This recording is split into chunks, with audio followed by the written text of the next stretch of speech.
Ladies and gentlemen, welcome back. Sean Strickland, someone who has played a really, really interesting character over the last few years as he's gained, more notoriety and stepped into the title picture. Now, he's gained a lot of fanfare, a lot of love for what he's done. His performances. Had a great breakout performance, winning the middleweight title against Israel Adesanya.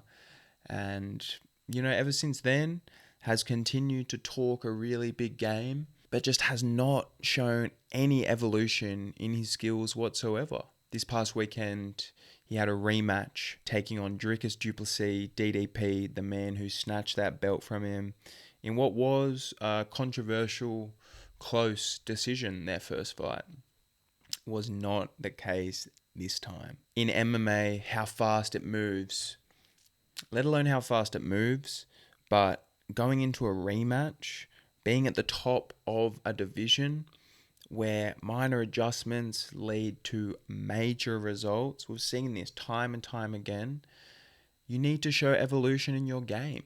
Sean Strickland needed evolution, but unfortunately, if anything, showed regression, landing 50 less strikes than he did in their first contest and really not adding anything new.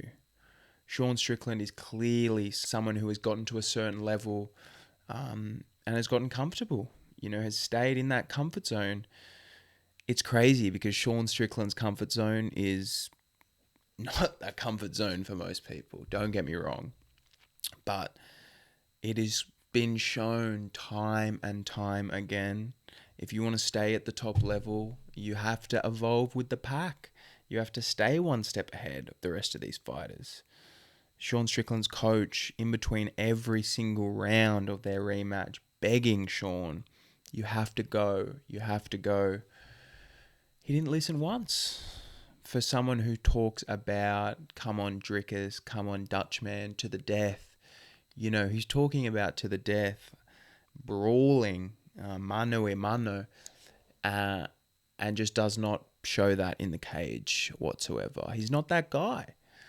It's one thing to be that guy and to talk that talk, but if you're going to talk like that, you need to back it up because it's just all going to catch up to you. Like Sean Strickland, someone who, I'm not saying he's a bad fighter or not a tough guy. That's not what this is about. In terms of being an elite fighter at the top of the middleweight division, he needs to improve his skills. He needs to really work on that game and add new wrinkles.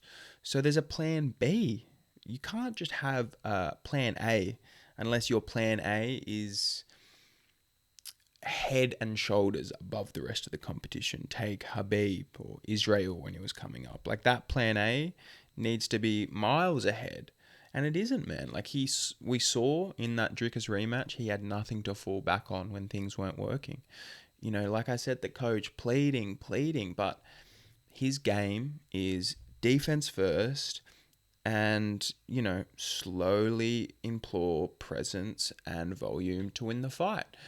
Dricus did not let him get going. He just stamped out that style, and we saw Strickland had no ability to adapt or change, but instead got beat up for 25 minutes. Like, yes, he's a tough guy, but if he wants to be a world champion again, like I said, there is a clear shift that needs to happen. And his coach talked about it. Like, if Strickland just wants to make some money and, take fights like that, then great. He can continue that defensive style because it is really good at not taking too much damage.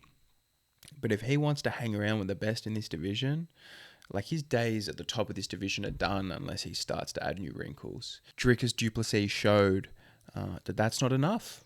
And with the minor adjustments he made, it just proved to have such a big difference in their rematch. With Sean Strickland making no adjustments, look what happened. Like, Dricus du Plessis wasn't a different fighter in there. He was a little bit more composed, was parrying the jab really, really nicely, and just wouldn't rest from kicking range. Like, would not let Sean Strickland get ahead on the volume because at kicking range, he would just never stop firing. Like, these are just small adjustments Dricus du Plessis made from a game plan side of things. which completely changed the outcome of the fight. Like, Sean Strickland has great coaches and a great team around him, and that's not what the fault is here. Sean Strickland needs to swallow that pride and have a look at this ego he's created around the skill set he has and break that down, man, and go get uncomfortable.